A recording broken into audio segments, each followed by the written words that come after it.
Right, hey guys, how are we doing? Back another video from Mother's Basement. We got a roasting video. We've got the roasting of the Shield Hero. Now, I quite enjoyed the first season. Wasn't amazing. Wasn't the most incredible thing. Quite a controversial opening. We've got a lot of people talking. Season 2, I mean, if you've not been watching the Annie News Cut content videos and you're watching Season 2 of Shield Hero, I recommend watching them. A lot's been cut out and it seems very rushed and I'm just like, what is going on? And I'm still watching it every week. So let's see what Mother's Basement has to say in the roasting of the Shield Hero. Shall we? Eventually. Are you tired of low-brow, low-effort gimmick isekai whose pro-tags can 1v1 Frieza by the end of the prologue? Yeah. Yearn for a waifu who doesn't need plunging Raftalia, and exposed she should be protected. Pull your eye away from the gaping void where her personality should be, but who can still totally pull that off one time in the beach episode. Gotta have beach episode. You can't not have a beach episode. Come on. Well, look no further than 3 years ago, because that's when Rising of the Shield Hero arrived to prove that was it 3 years ago season 1 was out? Jesus. Any of that crap to be wildly popular and move a bunch of merch, or to be like a pretty okay TV show, more or less. Just okay. Okay, I'm pretty sure I see some stuff glinting behind some backs out in the crowd, so I think I better qualify that statement. Yeah, let's get into it. If you're not aware, God, I envy you.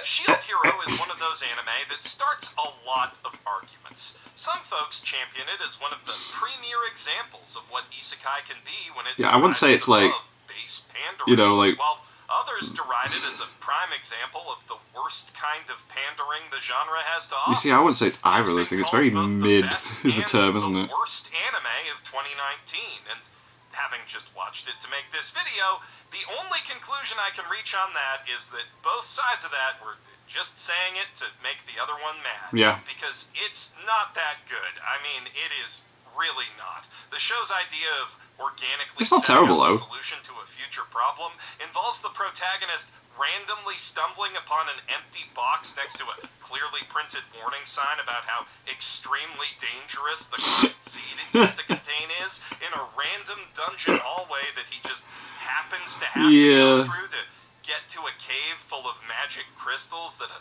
dressmaker needs to create a transforming costume for his shape-shifting chocobo daughter. There is a whole mess of days in this novel. That is one hell of a description. With some mighty glaring writing flaws and a couple of questionable plot points. Yes. It's also nowhere near that bad. Alright, let's just get the elephant in the room out of the way right away. The thing that the Shield Hero, Naofumi Iwatani, needs to rise up from, whilst the spear, sword, and bow heroes he was isekai'd alongside receive endless praise no matter how badly they fuck up, is that the first person who joined his party turned out to be a backstabbing mean girl who stole all his shit and falsely accused him of something very, very demonetizable, turning him into the biggest pariah in the entire kingdom that it is still his job to save from a magic apocalypse. So now he's got to figure out how to do all that and clear his good name using only a non-lethal weapon with no money. This is, all things considered, a pretty effective dramatic hook with which it's a good opening. I thought it was very different, sweat for every inch of progress he makes, in stark contrast to the free ride your average isekai give their protagonists, while surrounding him with I was very much like, oh, this is different. Come on board. Premium isekai experience just to rub it in. Plus, it instantly paints the villainess of the piece as one of the most fun-to-hateably heinous personalities in anime history. She is fun to hate. It does so without fetishizing the taboo subject matter that it's leveraging for that drama, which, if you're wondering why I'd bring that up as a positive point in its favor, you clearly do not watch much isekai. On the other hand, in real life, which I make anime videos to avoid, so I'll try to keep this brief, the widespread statistical misconception that false accusations of that nature are a common occurrence can make it extremely needlessly difficult for actual victims of that demonetizable thing to come forward. Did cause a lot of conversation online about that, didn't it? Like, my God. Comparisons between real human beings going through stuff like that and the purposefully one-dimensional villain of this fantasy cartoon, even if they're just joking, people who subscribe to that toxic false narrative can and will take it as a validation of their worldview and behavior, just like they do the show itself, which is obviously a problem. But I don't really think it's fair or all that helpful to blame that problem entirely on the anime itself, or to ignore all the other aspects of it that might be genuinely good, or hilariously stupid. Yeah, the Pope thing was so stupid. We can Jesus. and should acknowledge that certain narrative elements in Shield Hero have the potential to do real harm to real people when projected onto reality, while also acknowledging that they do serve a useful, effective function in the context of the fiction, which never claims to represent reality and mainly aims to entertain. Also, we should acknowledge that Melremark is one of the most entertaining villains in anything ever. No bitch has ever been more that bitch. That bitch, yeah, definitely. And the outrageous first impression that this she is the bitch. Somewhat distasteful plot device creates is just one. Oh, what did they name her? They rename her something, don't they, at the end of season 1? Can't remember. And it's not even the worst thing she does to Naofumi. A couple arcs from now, she's gonna frame our boy for murder and kidnapping with magic crystal ball deepfakes. Worse. Don't you want to move on from this uncomfortable topic so we can joke about the magic deepfakes?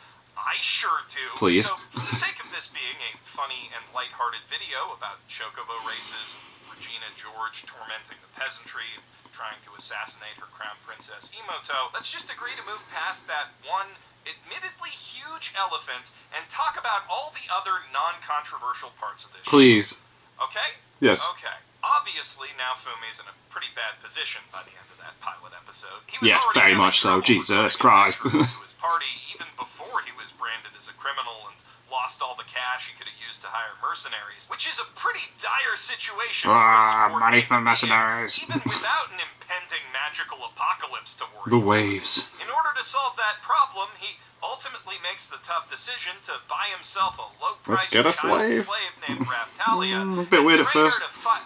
Oh, right. There were 2 elephants. Fuck. So, okay, yes.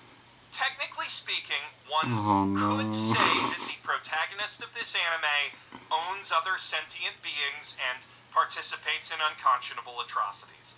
But that's ignoring 2 important contextual facts. 1, other people were really mean to him first. Yes. And 2, everyone else is doing it. I mean, no one Naofumi knows specifically besides his dealer, but lots of other isekai protagonists also this makes it seem so weird. Surprised and probably a bit horrified by just how common this trope is. For a variety of cultural reasons that someone else should examine in a different video from this one, please. Please. And given that this lazy and insensitive shortcut for establishing a dark fantasy setting and setting up harems is a genre trope, you can't really put all the blame on this one anime for doing it. Besides, Naofumi only resorts to slavery in a moment of supreme desperation, which kind of puts him in the same shoes as Raftalia. Or it would if she owned shoes. Oh no. Anything, including herself. But they both probably died if anything, including herself. No. Just that kind of world. And, you know, if you step back and look at how Raftalia and later Philo are sentient, transforming, fighting monsters who evolve as they get stronger to their loving bond with their master, it's really not that different from Digimon, so it's kind of like they just have a different word for Digimon in this setting. Just slave. And that word is slave. No, that didn't help. Look, it's not like he actually defends. You can't be saying you think it's okay to enslave others. Do you even hear yourself? Slavery's legal in this crazy place, and she's been a great help to me. But we're heroes in this world. We shouldn't behave that way here, and you know it. You have a right to your opinion, and I disagree.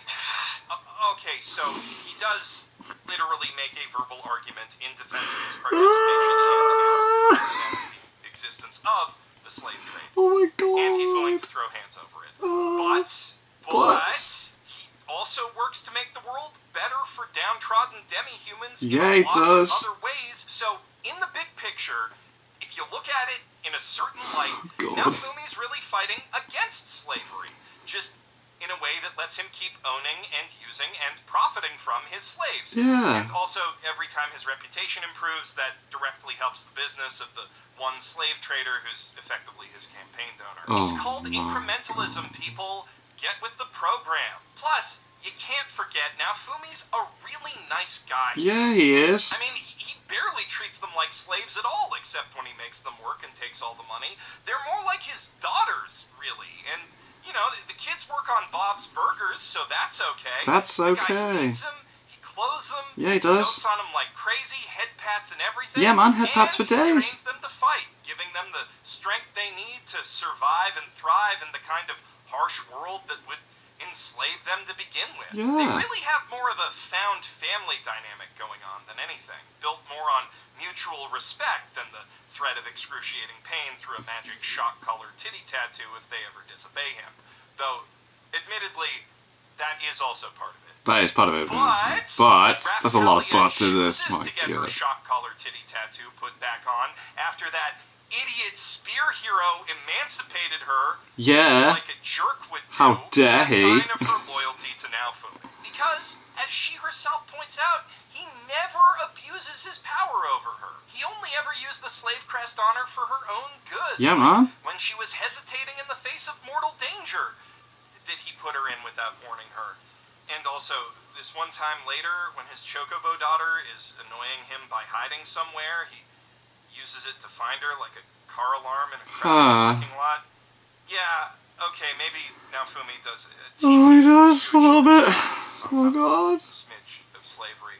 But if you can ignore that, and also the nagging question of if you should ignore it, Oh, his God. relationship with Raftalia and Philo is incredibly sweet and wholesome. Yeah, it is. Probably sounds like I'm being facetious, but I really do mean that. Though, It is. sorry, I forgot to mention, there is a third, smaller elephant. Oh, God. Master Naofumi, we can't kiss. I'll end up being pregnant. I'm sure he'll pet me and brush my hair and become my mate forever. Become your mate? Mating needs marriage. Luckily, no one is better at ignoring that elephant than Naofumi Thank himself. God, yeah, 'cause who everyone has just wants to no bang him. romantic interest They all in just wanna slave bang him. daughters whatsoever. Not even after Raftalia grows boobs.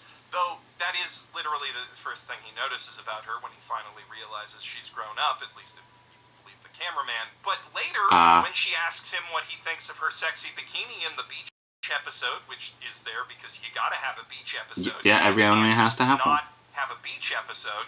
He only Is thinks it about anime how if it easy does- it will be to if swim there's in. He not has a beach raised these girls episode? since they were little kids, even if that was just a couple months ago due to how demi-humans work, and he has absolutely no intentions of grooming them. Okay, he does physically groom Philo's feathers, but that's actually different. Now, admittedly, having a protagonist perpetually deny the advances of every female in the cast is a sneaky trick that many anime which don't want to be labeled as harems use to sort of have their cake and it too. Yeah, But man. we don't know for sure that that's what this one's doing, and until such a time as I personally see Naofumi Usagi drop that particular ball, which I'm hoping is deep enough in the light novel that the anime never gets to it, we can fold ourselves up in a warm cocoon of denial and pretend like it's just sweetness and lightning, but instead of cooking, they stab monsters. Hell, the Yay. animators even explicitly encourage that kind of denial by capping the season off with the two of them hugging, but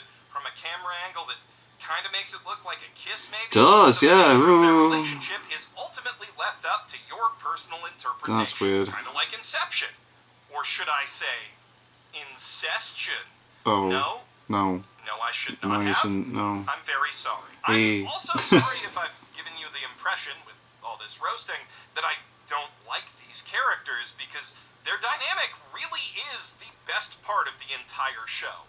Raftalia and Philo are in love with Naofumi, Yeah. but they're not obsessed with him. They both have their own stuff going on as characters, which he helps them with, but has nothing to do with how much they want to smooch him. And if you're thinking, that's not anything special, that's just competent writing, you should watch more Isekai. Yeah. No, That's. wait. You shouldn't. I mean- But if you did, you would not say that sort of thing. You'd understand. And you know what else? Even when not judged by Isekai standards, Raftalia and Philo have pretty good story arcs. Raftalia has a lot of complicated trauma in her past. all her past backstory, man. Cruelly torn away by the waves and then evil humans. That's left her with a strong desire to not just rebuild what she lost, but to build it up bigger and better into a bright future for all of her people. Demi-humans worship the shield heroes of the past as saviors, while the human supremacist Church of the Three paints them as the literal devil. So becoming Naofumi's apostle, essentially, is a lifelong dream come true for Raftalia, and represents a kind of hope that her people haven't known for literally eons. Which is nice. It's very nice. Kind of just a spoiled baby at first, justifiably, since she just hatched like last she Tuesday. is a baby. But her bright,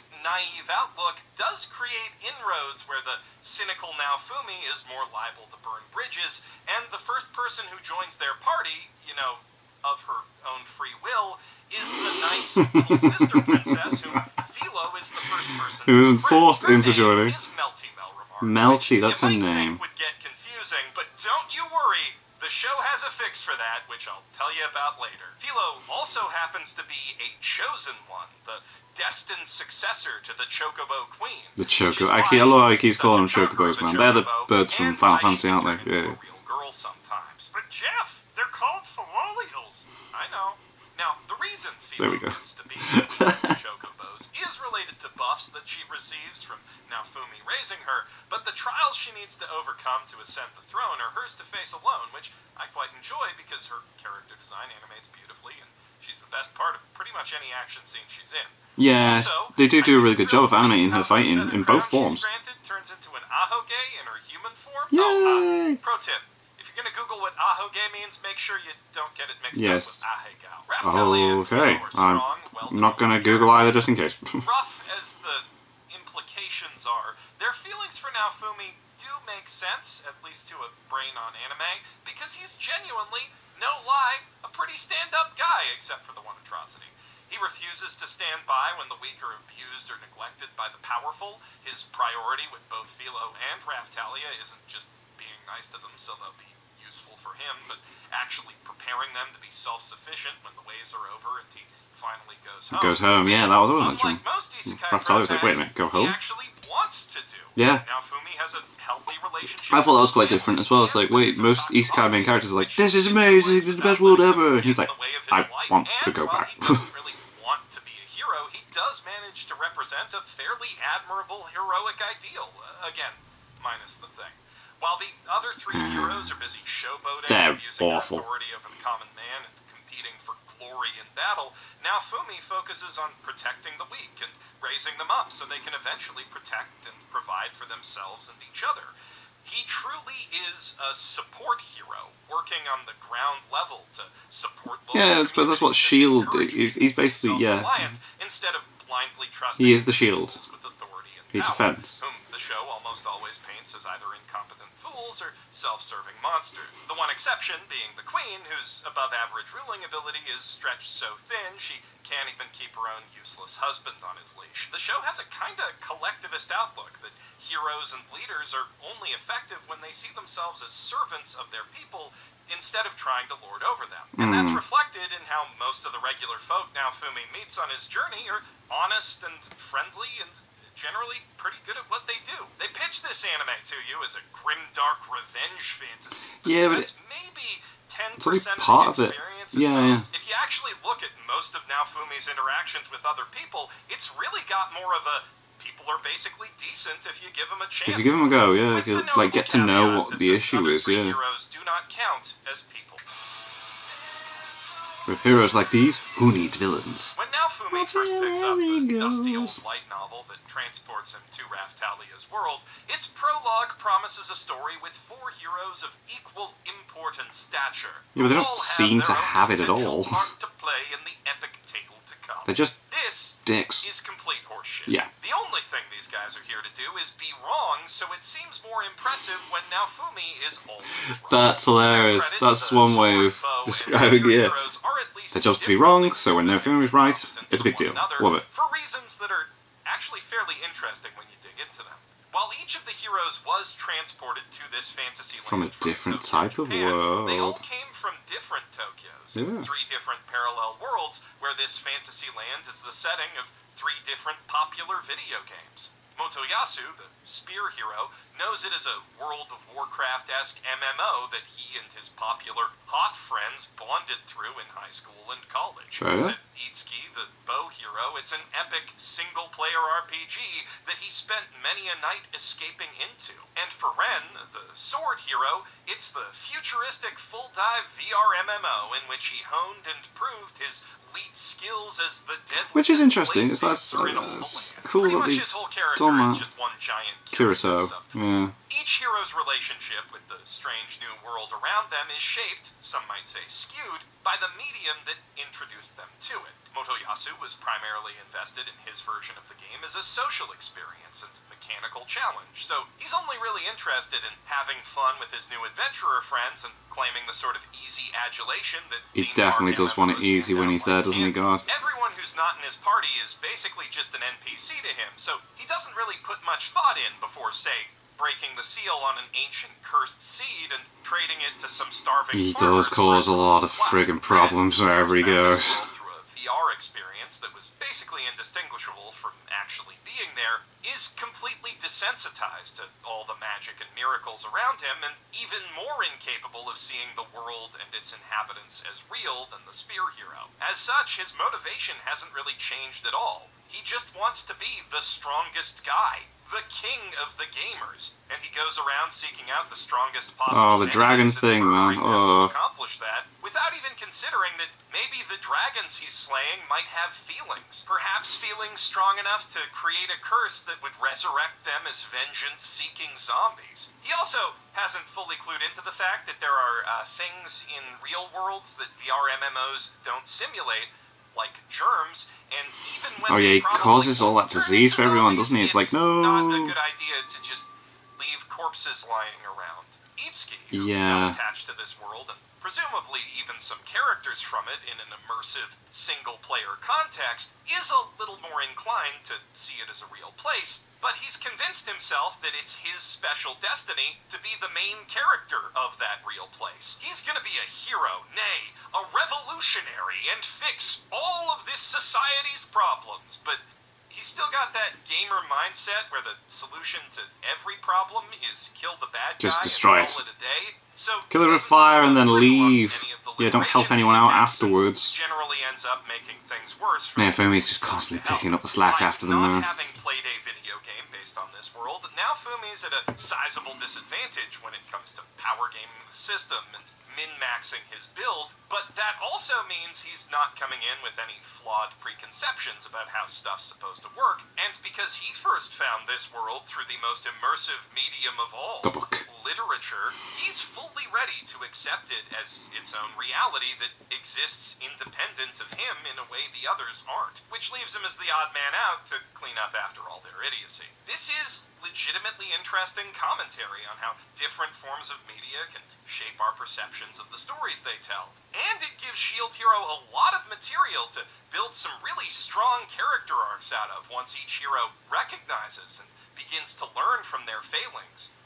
Or it would, if Naofumi wasn't the main character and the only one who's allowed to do that ever. The best the rest ever get is learning to stay out of his way. Yeah, they just he eventually become lectures like them the on their guys that are mistakes. just Boy, there. does he lecture them.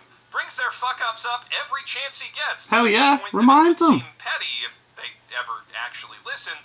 But They they you see, don't. yeah, they don't, Not so even gotta when they're tell them. almost murdered Got because of to their tell them. complacency and shown incontrovertible evidence that everything they thought about him and this world are wrong. They're fucking idiots at the start of the anime. And they they're still are. fucking idiots at the end of the anime. And they're even bigger fucking idiots in the second season. Hell, which yes, is kind they of a problem because now Fumi and Raftalia have basically run out of character arc at this point, and the season could really use We need more. literally anything that remotely resembles forward progression to distract us. So from let's how have a interminably giant boring turtle the appear out of Leg nowhere. Freeze White Whale plotline is. But we'll get to that in Hottest Trash.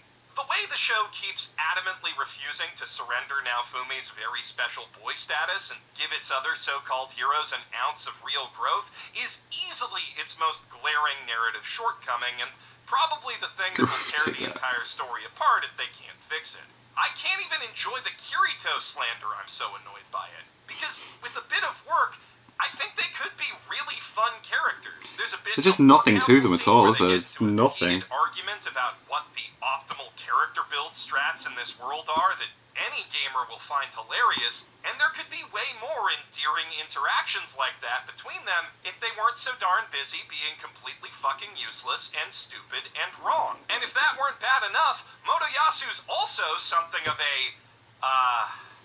how to put this without getting demonetized? Discord mod?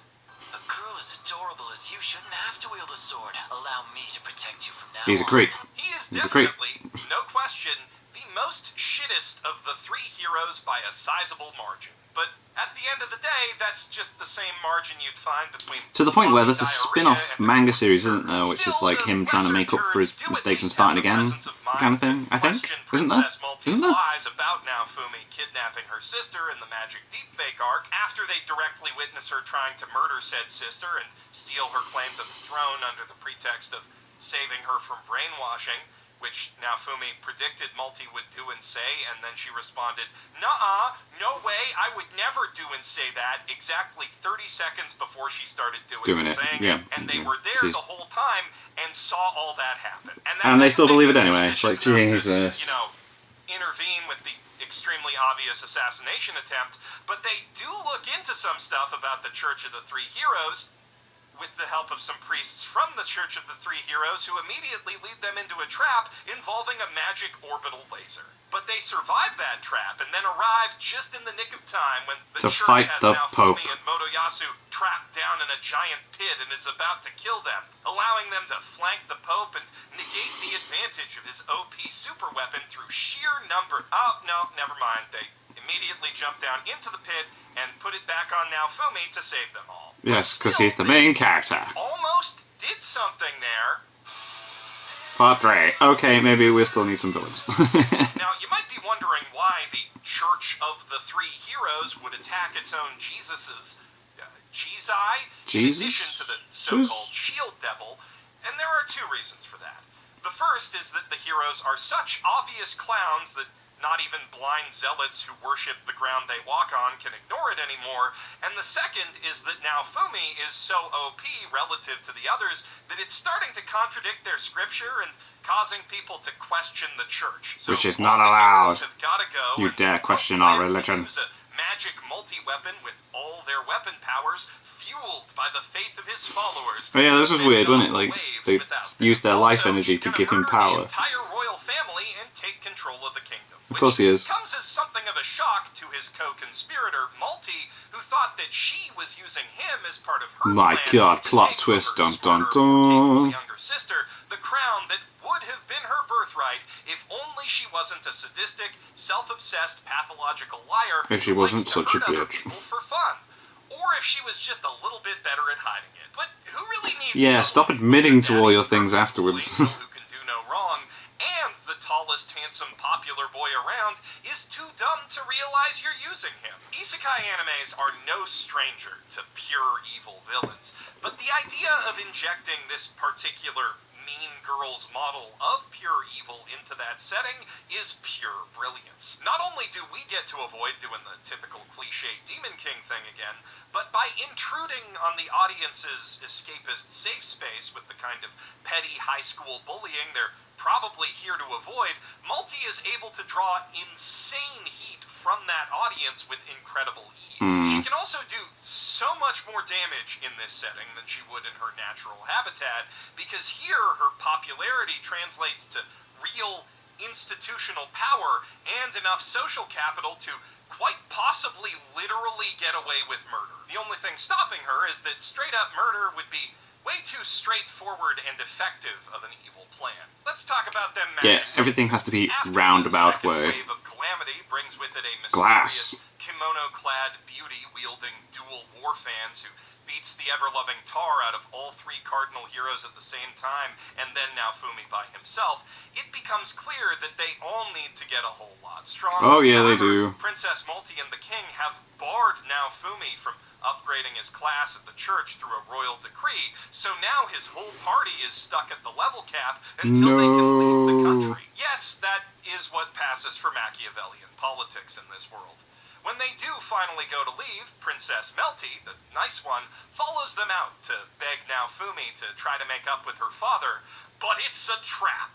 Before he can even consider the offer, the Oh guards she yeah, this brought was with her the start they were gonna trying record chop to her like head make off, it seem which like Naofumi deflects, of course, before Raphtalia and Philo go in and non-lethally dispatch the attackers. Then they take the princess with them on their journey to keep her safe. But what they've failed kidnapped to realize her. is there was a guy at the back recording everything on a crystal ball, and then he takes that to the church, whose editor mages add blood The splatter editor effects, mages. draw frowny faces on him and Raphtalia, and then they make copies of that to spread across the land, turning our heroes It is into quite wanted a criminals. quite a This weird is a truly brilliant like plan, yeah. that can only be foiled by literally anybody who knows that it's possible to do that to a crystal ball recording. Anyone who sees that recording and then bumps into one of the dozen or so soldiers That are actually alive. supposedly Yeah, murdered in it, or any one of those soldiers either growing a conscience or getting cold feet and coming forward about the conspiracy. And, of course, by Melty opening her mouth and saying the words, "Hi, I'm okay, I was not kidnapped actually, thank you." But Multi and the Pope already have an ingenious contingency plan that covers all those scenarios.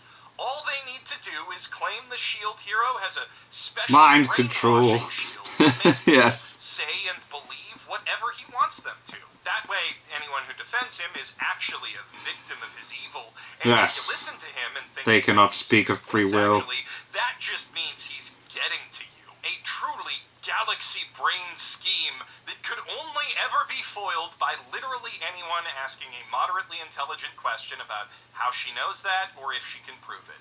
So in this show, it's foolproof, at least until the Queen gets back. Unfortunately for her, I like that the Queen. does eventually happen, though, because, of course, she could not find anyone who was both stupid enough to fall for her trick and smart enough to beat Naofumi in a fight. And with his name finally cleared, the Pope Right, dead, what does and she the get Queen named? I hope he committed goes to over this. Clearing out corruption in her country at any personal cost, he's presented with the chance to take the ultimate revenge on the evil princess and her doting dumbass of a dad. But realizing at the last second that revenge is bad, he instead chooses to take the high road. And by high road, I mean... So I've got a better idea. There we go. From now on, the king's name is Trash, and the first princess will be called Bitch. Old Cray will henceforth be known as Trash. Multi will be called Bitch. What really gets me about this scene is... That sounds so funny in the absurdly English dub. That proud sounds Naofumi amazing. seems I've only to ever be watched the himself, Japanese. coming up with the same prank That's we all amazing. pulled on our Pokemon rivals at age 6. Yeah. But how enthusiastically everyone else goes along with it. Multi's mom doesn't just immediately agree with him. She goes out of her way to make it worse for her daughter. By the way, Multi often uses the alternate name Mine when she's adventuring. How about that? Yeah, guess Bitch needs an adventurer name.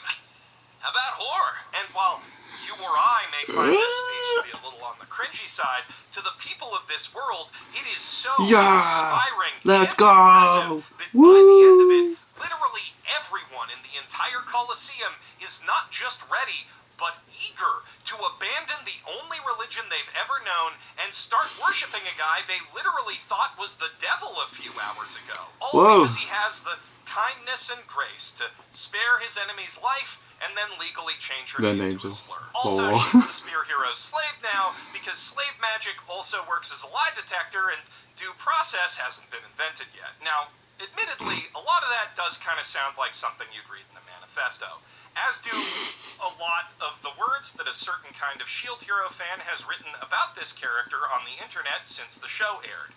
I think it's fair to concede that there may, indeed, be some problematic, dare I say, misogynatic aspects to the portrayal of the character known as Princess Bitch Whore. but at the same time, she is an incredibly fun, gleefully wicked villain who makes every scene she's in 10 times more entertaining simply by being Just there. being there, I don't want to let some incel's inability to separate fiction from reality stop me from enjoying her zany antics and commensurate comeuppance just as much as I enjoy watching Regina George get hit by a bus. In this basement, we stand great heel work. Also, it is worth noting that any elements of sexism there are kinda sorta, but not really balanced out in a very girl-bossy way by the ultimate moral of this arc, which is that the matriarchal society of this kingdom actually works way better than Naofumi thought, but you leave the men in charge for just 5 goddamn minutes, and look what happens. I think it's also made a little easier to Man. that God Naofumi damn it. never intentionally escalates things with bitch or trash. In accordance with the Bugs Bunny principle, they're always the ones messing with him, mostly unprovoked. Yeah, yeah. And he mostly just turns their own schemes Against them, yeah. The only kind of revenge that he ever actively pursues for himself is the best kind, living well. I mean, who's even got the time to plot an elaborate vengeance when they're busy running an adventuring hustle and a traveling merchant side hustle? Yeah, man, that's that's right. a lot. It's the rising of the gig hero. On the grind. With a natural-born knack for item crafting and an equipment-granted gift for scrounging up rare materials, Naofumi quickly finds that there are more ways for a hero to make a living than simply slaying monsters. After he saves a small village from the evil bully princess by winning a wacky chocobo race Which against is the spear quite hero, said entertaining. village rewards him with a covered wagon, which, when you combine it with the large farm animal he just won from the slave market egg gotcha, plus the sassy brunette animal girl he was already traveling with, allows him to pull off a surprisingly decent Spice and Wolf closet cosplay. The series doesn't really have the world building or economic logic chops to make a Spice and Wolf or Ascendant Bookworm style story work as anything. I need to watch set up Sense of the for this Bookworm week's because I've been told it's Monster really Fight, good, and I but just as really setups for just Monster Fights I watched the first and episode and I just didn't shenanigans go, stick with it. Having to go to a place to deliver goods or find materials does feel a little bit more natural and believable than your average isekais, and then they decided to go where the plot was happening next. It also lends Shield Hero a mild pastoral fantasy flavor that you don't find in many isekai these days, especially combat-driven ones. And on top of that, the anime is able to add some free variety to Naofumi's character progression by alternating his quest rewards between equipment that gives him a combat advantage and tools that give him an economic one. Progression in general is something I think this series handles exceptionally well. Yeah, it does. Especially compared to other isekai. Instead of growing OP overnight, Naofumi builds his skills and abilities along a very gradual curve in a way that satisfies the same parts of my brain as a really well-paced RPG. He's always at most one step ahead of or one step behind every challenge he faces, and just as it does with the rewards, the plot mixes up that positioning relative to his foes from fight to fight, so the power fantasy never gets monotonous or feels like he's just steamrolling everything. Yeah, it's true. It does seem like a struggle at times. I like that. People with low media literacy stats might even take issue with me calling this a power fantasy at all, since Naofumi suffers so much. Yeah, he does. Struggles against his opponents and even loses some of his fights. But those folks are making the same mistake that most shitty isekai writers do, in assuming that power fantasies are just about creating a dude the audience can wear like pants and then giving him all the bitches and superpowers. But if that's all your story does, and you never bother to remind your audience what adversity and challenge feel like, then the thrill of victory is quickly lost. Yeah, it's not there, is it? And the power fantasy loses its luster fast. If you don't believe me, just ask yourself what makes you feel more powerful as a gamer. Hitting a clearly telegraphed weak point on a Zelda boss, the prerequisite number of times to beat it, or finally murdering a fat guy and a lanky guy in a small room in a FromSoft game. Now, Naofumi does have the ability to cheat that game and himself with his Curse series Wrath Shield, which sends him into a dangerous berserker state with hard-hitting special attacks, but the harder-hitting drawbacks of those powers and the serious character flaws they symbolize do make it feel like he's legitimately taking an L when he has to resort to them. Yeah, it does. It's like, oh damn, he did all that to himself. Oh no. And he kind of spams them toward the end. Still, with the way waves of calamity, both creating a time pressure to force the heroes to progress and serving as regular yardsticks by which we can measure that progress, Shield Hero has the satisfying rhythm of a good leveling system down to a Skinner-boxy science, which makes this a very easily consumable popcorn anime.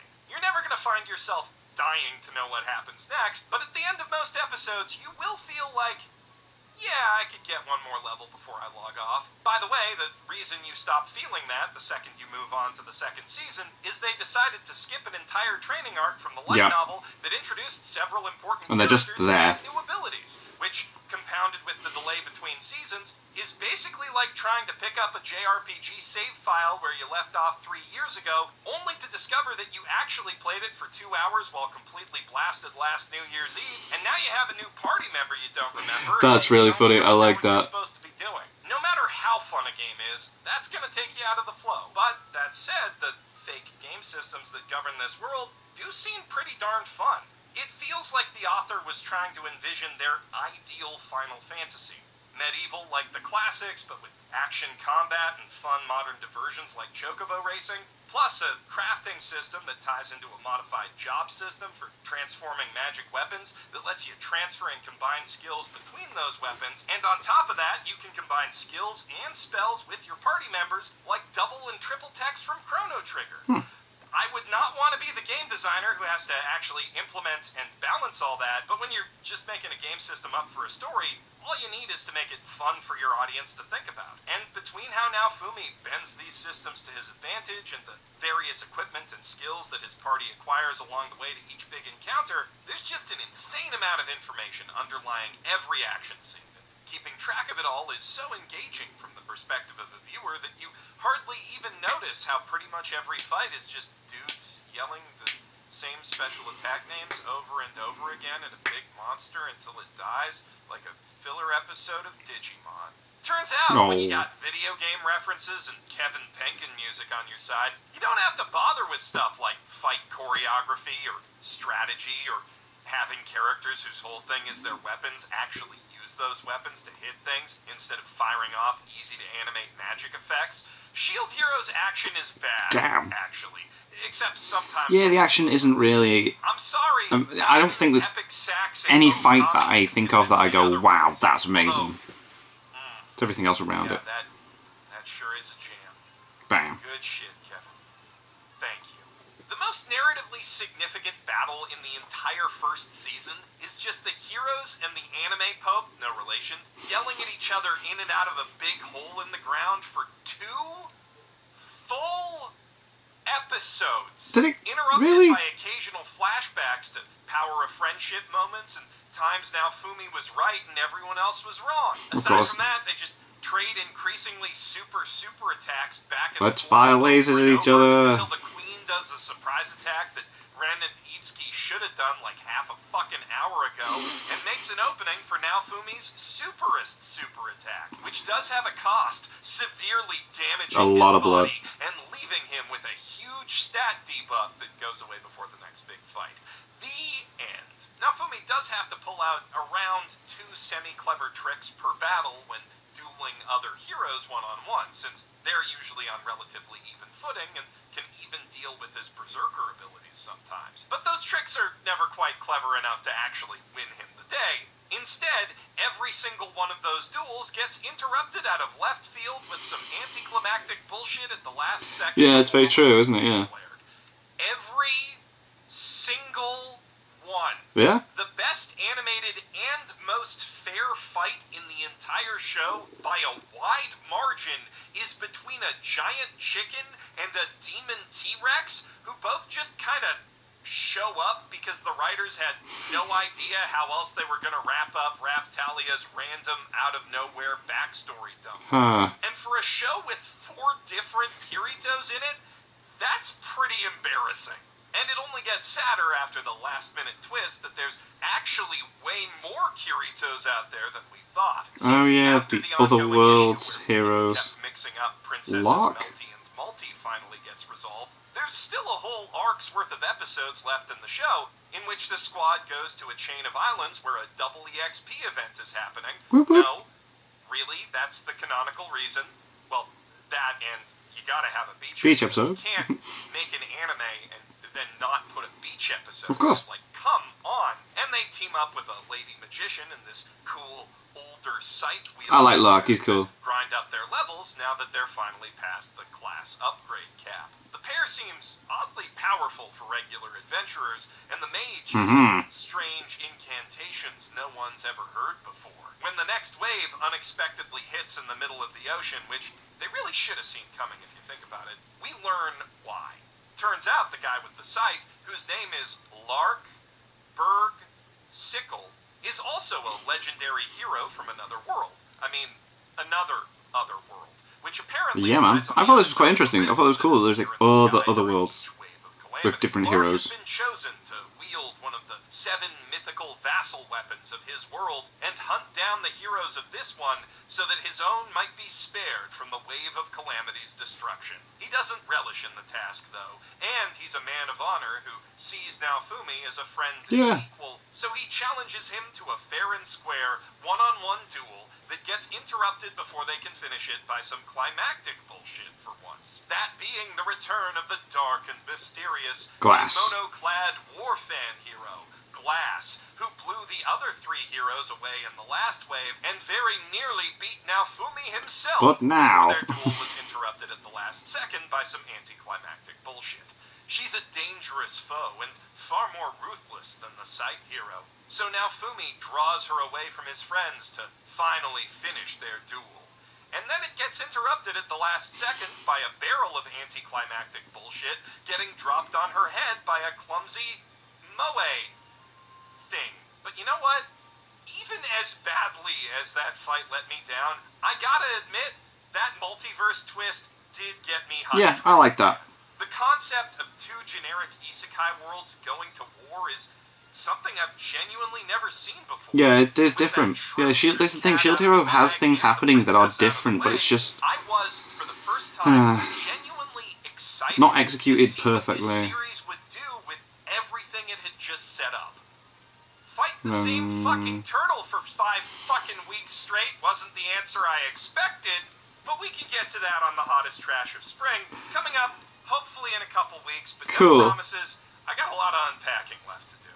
As for what I thought of Season 1 on the whole, it's pretty okay TV. Yeah, it's not terrible. It's not amazing. The boring and generic side outside the video game stuff. The action left me with constant blue balls. The plot's a meandering mess, and it kind of lightly endorses the single most evil institution ever dreamed up by man. Yeah. The background art looks pretty. The music is transcendent. The main characters have actual arcs. There's hardly any incest in it yet. And it's got chocobo races. If you're looking for a show that will whisk you off to a fantastical world and introduce you to a host of fascinating characters and creative concepts, watch ReZero or Mushoku Tensei, Escaflowne or Sunny Boy or, heck, Digimon. Escaflowne is so good, man. So good. Medium intensity Final Fantasy Hangout vibes and you don't have the brain power or time to actually play one of those, then Shield Hero will serve you pretty okay, with a side of Kirito slander. It may taste like trash, but it's trash that goes down smooth and hits a spot you kind of don't want to admit it hits because you know people will judge you for that, and it's hard to entirely blame them.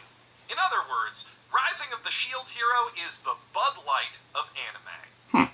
Wonder what the G Fuel of anime would be. I'm Jeff Thu, professional gamer hero, rising up from my mother's basement. Did I actually just say that out loud? You did. I'm gonna go. Yeah.